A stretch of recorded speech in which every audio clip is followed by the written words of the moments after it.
I'm Andrea Giles, and you're listening to the Heal from Infidelity podcast, episode number 93, Releasing Shame. Hello, and welcome to the Heal from Infidelity podcast, where courageous women learn not only to heal from their spouse's betrayal, but to become the boldest, truest, most decisive, and confident versions of themselves ever. If you know there's more for you than the life you're currently living, but don't quite know how to get there, you are in the right place. Stick around to learn how to create a life that will knock your own socks off. Is it possible? It is, and I'm here to show you how. I'm your host, Andrea Giles. Are you ready? Let's dive in. Hi, everybody. I'm so happy to be here. I have to admit, I have missed my weekly podcasting, but I'm honoring what I said I would do, and I'm going to do every other week, and I'll come back with every week. Anyway, I'm happy to be here today. We're going to talk about shame, but before I jump in, I just have to share some fun things.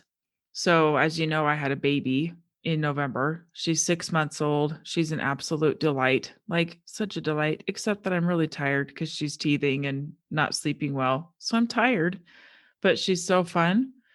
And any day I'm going to be welcoming a little granddaughter. So I just kind of have to laugh at it all that my little daughter is going to be an aunt. And she already is an aunt to two boys that are older than her. And now another grandbaby's coming for my little girl to be friends with. And she's her aunt. And I'm on call to go help when this little baby girl is born to one of my bonus daughters. And I'm just so excited. So that's fun. I really, literally, I'm like on call anytime it's going to happen. She's due any day. So that's super fun. So today we're talking about shame. It's a topic that might not sound super fun to talk about. And it actually, in studies, they say that shame is a topic that we avoid, that we don't like talking about because it feels yucky. We don't like how we feel when we feel shame. But today I want to talk about shame. Why? Because shame by nature can be so crippling. And shame by nature is a big fat liar. And I want to spend this episode shining a light on it so you can spot it for yourself and release it. Okay. I want to talk about how shame is showing up for you, how you might be seeing it in your spouse, and what to do about it. So first, we're going to talk about the origins of shame with some examples and how it may be showing up for you. Okay. So shame has been around since the beginning of time. Let's go back to the very beginning of time. Some of you are religious, some of you aren't, but all of you, I'm sure, have heard the story of Adam and Eve, and they're in the garden and they were naked, and then they felt shame and they hid themselves, okay, covered themselves up. They felt like there was something wrong with them after they partook of the fruit, okay? So let's look at some facts about what shame is. So I did some research, as I often do before producing a podcast. And I found lots of great information. I'm going to share just a small snippet of it with you today. Okay. One of the things I found was a great article in Scientific American by an author named Annette Kammerer. And these are some of the things that Annette shared.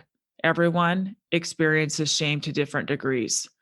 The only people that don't experience shame are those who lack the capacity for empathy and human connection.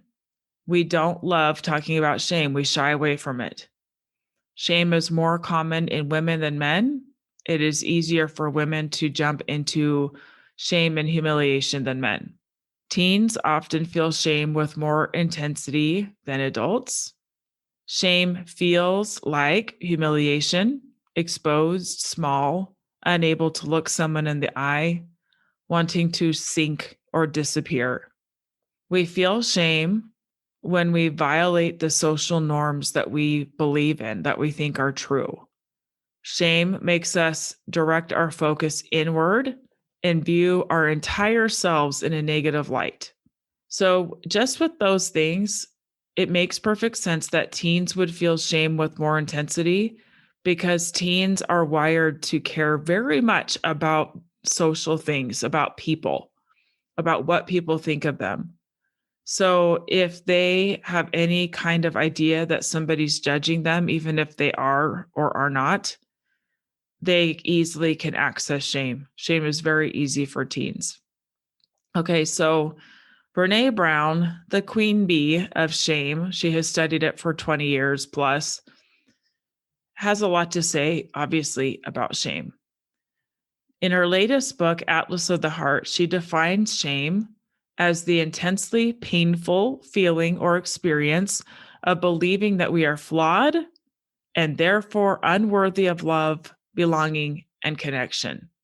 I know for me, as I was planning this episode, I was thinking about what shame feels like for me. And shame for me feels hot. It feels like this burning hot feeling, this burning hot sensation in my body, like I'm on fire, like I need to jump out of my own skin. Even like my ears feel hot. It can feel very heavy at times.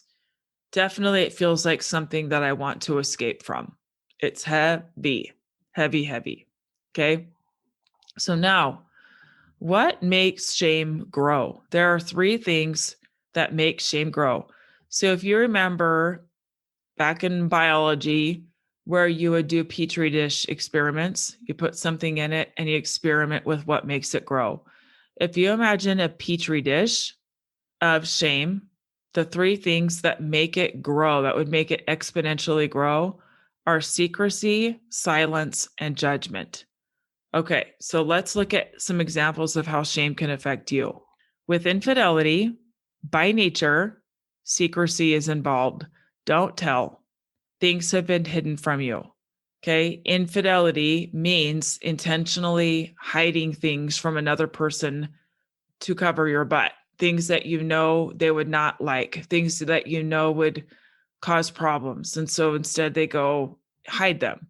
Now, not only is the one who had the affair being secretive, but many of the women that I talk to feel like they have to keep it a secret as well.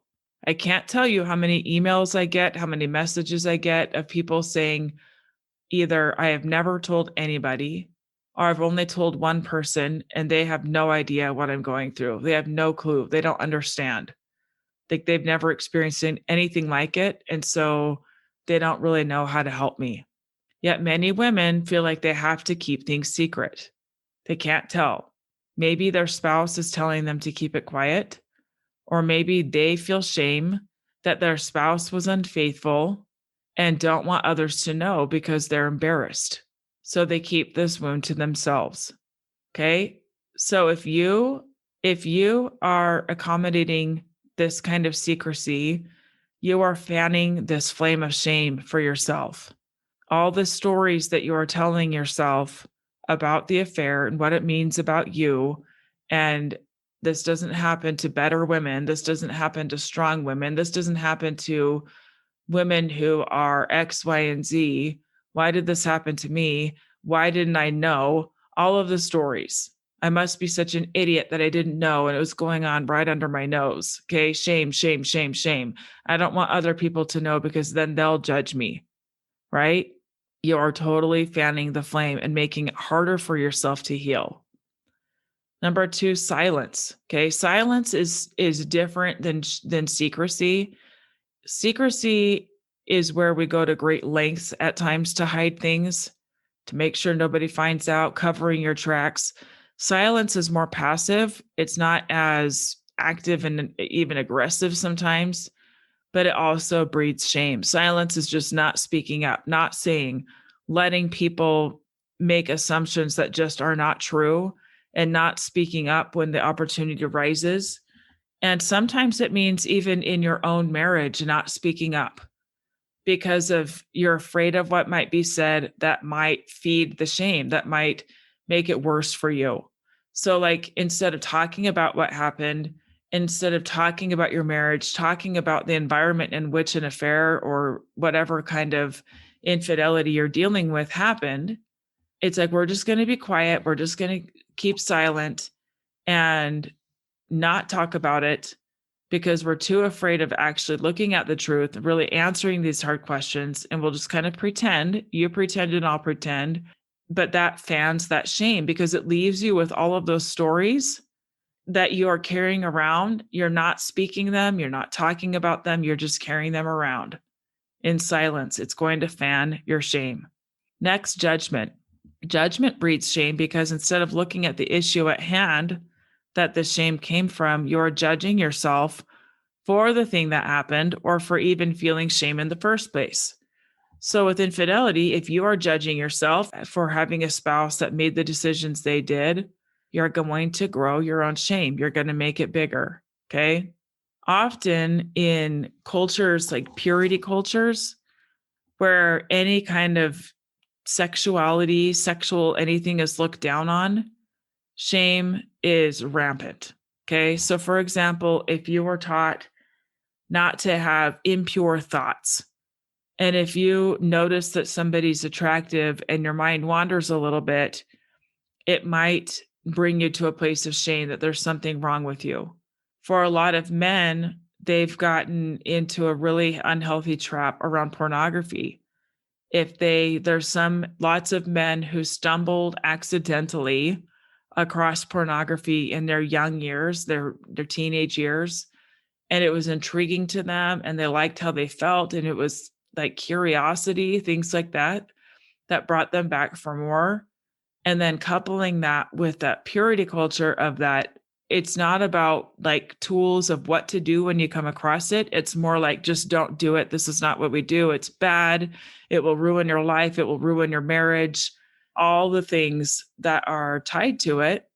And if people get caught in this trap of feeling shame around pornography, for example, they're not going to want to tell anyone because they're afraid of what other people will think. Remember, shame is a very social thing.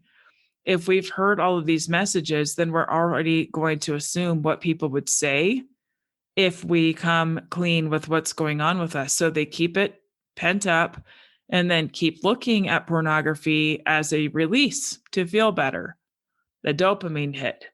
And then the shame grows because they feel even worse. Okay. And round we go. So shame can be really rampant around pornography, around anything involving purity culture. Okay. So, what are some of the remedies to shame? Okay. If you think of that petri dish that is running over with shame, one good big squirt of empathy into that petri dish will wipe out the shame. Empathy. Now, a couple of things about empathy. Empathy is something someone else gives you, which implies that we have to share for somebody to offer us empathy. Brene Brown says if we reach out and share our experience with someone who responds with empathy, shame dismantles. Shame needs to believe that you're alone. Empathy is a hostile environment for shame. Empathy and shame do not like each other. Okay. Now, how do we go talk about things if we're so shrouded in shame? What can we do for ourselves before we share with somebody else? Self-compassion. Okay. Self-compassion. It begins there. And then we can go share and talk to appropriate people and receive empathy, receive understanding. So to quote Brene again, shame is a social emotion. Shame happens between people and it heals between people. Even if I feel it alone, shame is the way I see myself through someone else's eyes. Self-compassion is often the first step to healing shame. We need to be kind to ourselves before we can share our stories with someone else. So it begins with kindness to ourselves. Okay. So earlier this week, I had an experience where I noticed some shame bubble up. Okay. So I started to feel shame. My kids are home for the summer. I'm seeing some things, behaviors, attitudes, habits that, when they're in school and when they're not home as much, it's easier to kind of look away from. But when they're home, it's hard to not see. And in one day, several things happened with my kids that I just was like, oh my gosh, come on. And I was starting to feel shame with a story that I have failed my kids, that I've not taught them enough, that I'm this, that I'm that. And so I knew that I could follow that story and end up ruining my night by allowing that story to take over, by casting judgment, by hiding the details, hiding things so that I wouldn't be perceived in a certain way by other people.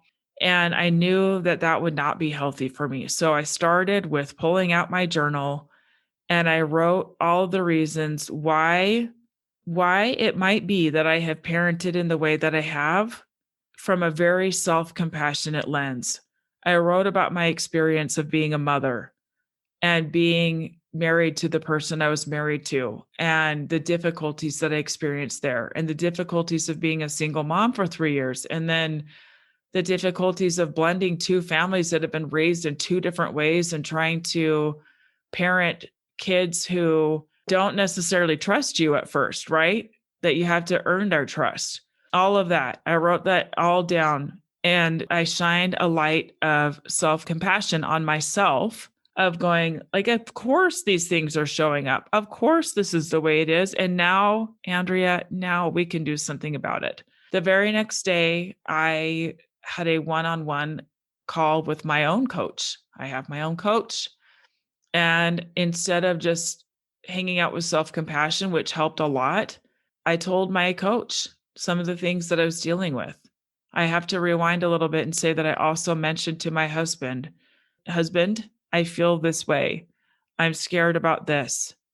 I feel these things. And he held space for me. He gave me empathy and space. Okay. So then I talked to my coach and I started to make a plan. I brought some things to a group that I'm in and asked for help with making a plan. There are certain things that I struggle with in parenting, with like consequences and things like that, that I wanted a little extra help with. And so I no longer am hanging out in shame. I can hold self-compassion for myself for the exact way things are and take steps to move forward and change some of the things that are going on. Okay. As a reminder, you can go back to episode 58, which is all about self-compassion. But 3 things that Kristen Neff, who is a self-compassion expert, teaches about self-compassion are that it must include self-kindness versus self-judgment, being warm and understanding to ourselves, okay? I'm going to read to you a little bit of what she says about this. Self-compassion entails being warm and understanding toward ourselves when we suffer, fail, or feel inadequate, rather than ignoring our pain or flagellating ourselves with self-criticism. Self-compassionate people recognize that being imperfect, failing, and experiencing life difficulties are inevitable, so they tend to be gentle with themselves when confronted with painful experiences rather than getting angry when life falls short of set ideals. Okay, next, common humanity versus isolation. Self-compassion involves recognizing that suffering and personal inadequacy is part of the shared human experience, something that we all go through rather than being something that happens to me alone. I want to make a note on this. I can hear you. I can hear your brain going, well, not everybody experiences infidelity. I'm the one. I'm alone. Other people don't have to deal with this. My sister, my best friend, all these people, they must be better than me for in some way, or I wouldn't be alone in this. I wouldn't have to deal with this. What I want to say to you is that we all have our own special little mix of trials. We all have them. Some are more public than others. Some are more seem more personal than others, but we all got them, my friends. We all do. And sometimes I will venture to say that sometimes our own unique blend of trials are custom made for us. As much as we hate them, they can be our instructors. They can be our teachers. They can show us exactly where our growth is, show us what we need to strengthen in ourselves. Infidelity, there's nothing quite like infidelity to show us what we need to strengthen, to build safety and security and love within ourselves. Okay. Number 3, mindfulness versus over identification. This is a big one. Mindfulness is a non judgmental, receptive mind state in which one observes thoughts and feelings as they are without trying to suppress or deny them. We cannot ignore our pain and feel compassion for it at the same time. Okay. We can't not see what we're thinking, and we can't ignore what we're thinking and feel self compassion. Okay. We have to show ourselves what's going on in our minds, show ourselves with that mindfulness, and that's where we can practice self compassion. Okay. At the same time, mindfulness requires that we not be over identified with thoughts and feelings so that we are caught up and swept away by negative reactivity. Okay. Over identifying means taking it very personally, making things bigger than they are, instead of just, I have this thing that I want to work on in myself, making it mean that it's all of ourselves. This is all I am. Okay. So, as you are navigating this, those are some things to practice: self compassion, kindness versus judgment, okay, etc. All right. I want you to think about how shame feels in your body. What triggers shame in you? This is partly how you can grow your resilience to shame. Shame is coming along for the ride, my friends. None of us are going to escape it. None of us are going to be free from it forever. So, how can you grow your resilience to it so it doesn't take you down for days at a time? Know what it feels like in your body. Understand what triggers it. What are the things that really trigger you around shame? What are the things that, like growing up, were really, really embarrassing to you? And are they embarrassing now? And does it trigger shame? Shine a light on it. What is the message that is creating the shame? Okay. How much are you going to believe that story? So, next time you find yourself in shame, some of you listening might be hanging out in shame all the time right now. Some of you are avoiding reaching out about infidelity, talking to me, talking to other people and groups, things like that, because you're so steeped in shame. I want to challenge you to look at the story of what you're making it mean, of what you're making the infidelity mean, of what you're making it mean about you, and come out of hiding. Reach out, connect with others. Okay. We can't experience empathy for others if we're not connecting, and others can't offer us that empathy if we are not connecting. Okay. Ask for what you need, ask for help when you are in a shame storm. And even though your spouse may have brought a lot of pain by his actions, you can also involve him and say, I'm so embarrassed. I feel so full of shame that this is my reality right now. I'm so ashamed of, and you can speak to it, talk about it. It will help him understand you more. Okay. So with that said, I want to shift gears a little bit. I want to talk about your spouse and shame. If he is acting like he doesn't care, or doesn't seem remorseful, or doesn't want to talk about it, either one of two things could be going on. Number one, he could still be carrying on his infidelities. He might not be getting everything out in the open, so he is avoiding talking about it to protect himself. Or maybe everything's just not out in the open and he's afraid that discussing it will unravel more of the actual story and then he'll have to deal with it more. Number two, he is no longer involved, but is so steeped in shame that whenever the infidelity is mentioned, it becomes almost unbearable to him. So much shame. The story of what he makes it mean is so painful that he avoids it at all cost. When you mention it, he doesn't get uncomfortable because you want to talk about it or because he doesn't care. It's because shame comes up in his body and it becomes intolerable. So he would rather hide from it. One more thing I want to point out is this statement by Irene Brown. She made a statement about shame and shame in narcissism. Okay. Some of you might think that you're married to a narcissist. Like if he had any moral compass at all, if he cared at all about people, then he would not do this thing and he must be a narcissist. Okay. Something that Brene Brown says about this is shame isn't the cure, it's the cause. Don't let what looks like a bloated ego and narcissism fool you into thinking there's a lack of shame. Shame and fear are almost always driving that unethical behavior. We're now seeing that shame often fuels narcissistic behavior. In fact, I define narcissism as the shame-based fear of being ordinary.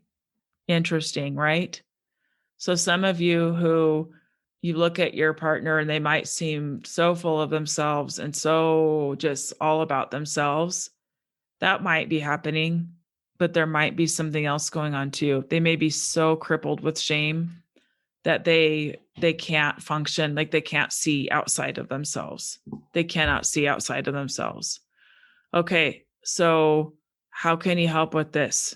Encourage bringing things out into the open. Offer empathy even when it's really hard. Okay, I know it seems unfair, like, what? He did this thing. Why do I need to be empathetic? I promise you that trying to understand and offering some empathy will ultimately help you to see if he's someone who is willing to step out of his own shame into empathy for you and sorrow for what he has done, or if he is so deep into his shame or whatever else is going on for him for you to safely stay. Okay, back to you. Part of the reason I wanted to cover this topic is because when we are steeped in shame, it is impossible to have an accurate view of what is really going on. We care more about what others may be thinking about us or what we think they would think if they knew what was going on, or what our spouse must think about us to do what they did to really make a decision from our highest selves. It will not serve you. Okay. Shame is self-consumed and self-involved. When we are in shame, it overrides our ability to look at another point of view or another person's experience. We cannot understand in any way why our spouse may have gone down the path they did when we're hanging out in shame. We can't understand them better at all. We cannot process new information unless the info directly relates to us in that shame-based lens, okay? We can't see anything outside that when we're hanging out in shame. Empathy is other-focused. We look outward toward other people's experience. We think of ourselves only when we are trying to understand how our experience can help us understand and make sense of the situation.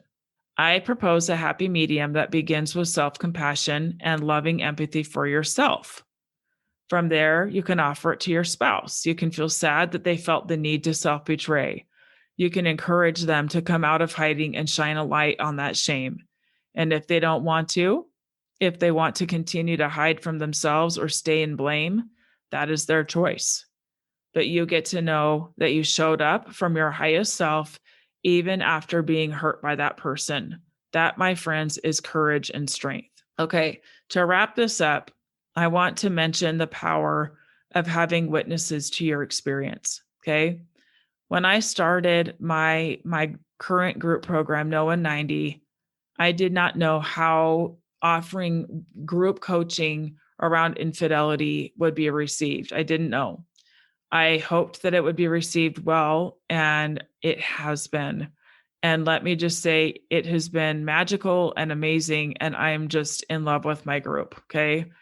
One member of my current group said to me a few days ago, "Thank you so much. This has been balm for my bleeding soul. There's something magical about women helping each other and modeling strength for each other." Another person said, "I was so worried about talking about my issues around other people, as I normally don't do this. Now I can't imagine not sharing and supporting the women that I have come to love and trust." My friends, people need people. Women need women. We all need each other. You are not meant to walk this road alone, okay? If you are ready for support of not just me, but from other amazing women, get on my wait list for the next round of No 190, okay? Get on my wait list. It's launching next month. The group starts at the beginning of August, and I would love to have you in the next round. Spots are already starting to pre-sell. This group is powerful. It will help you get clear on the direction you're going from a really, really strong, empowered place where you're not feeling like this is all I can have. I either make the most of it here or I go leave this marriage and be sad and lonely. Okay. Nope. We're looking at staying with full conviction that that is what you want, or leaving with full conviction that you want, with a solid plan of how you are going to move forward and create a life that you want to be in. Not just a default that I guess is the best that I can do. Okay. This group will help you dissolve your fears around going all in or going all out, and give you what you need to take bold steps forward with other people being witness to it, being examples of it, and you get to be examples too. Okay. So if this is something interesting to you, go get on my wait list. Okay. It's going to be listed. The direct link to get on that is going to be listed right in the show notes. Go to the show notes. So you'll be able to find it there. You can go to my webpage, AndreaGiles.com, and get on my list there. You can find me on social media, Andrea_Giles_coaching in Instagram, and in my links, you'll see a link in my bio with a direct link to sign up. Go get on that list. Okay. Go get on that list. Enrollment opens soon to the general public. And I'd love for you to be in that group and help yourself cut through all of the shame and really get a clear path of where you're going, a clear plan, and be on your way. Okay. You do not need to needlessly suffer in and hide in shame. Okay. All right, my friends, thank you so much. I will see you next time. Thank you for listening to the Heal from Infidelity podcast. If you would like to be kept in the know about upcoming free classes, new podcast episodes, and other ways of working with me, go subscribe to my weekly email. You can subscribe at AndreaGiles.com/lies-about-infidelity/. Again, it's AndreaGiles.com/lies-about-infidelity/. I will see you next time.